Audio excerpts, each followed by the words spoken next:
นี่เป็นถ้ำสุกลคาตาการที่สำเร็จอรหันต์ของพระสารีบุตรซึ่งท่านได้มาปฏิบัติพุทธเจ้าอยู่ที่ถ้ำนี้แล้วก็หลานของท่านก็ได้ออกติดตามหาคุณลุงที่นคร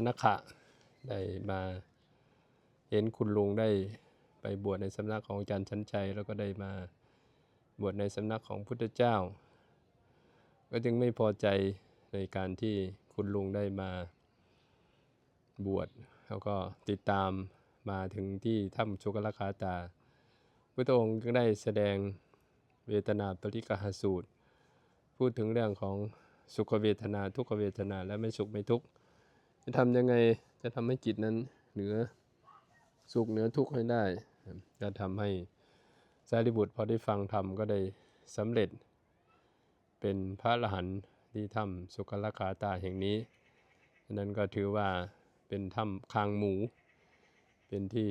สำคัญในที่พระองค์ได้แสดงธรรมแล้วก็ทำให้สารีบุตรได้สำเร็จเป็นพระอรหันต์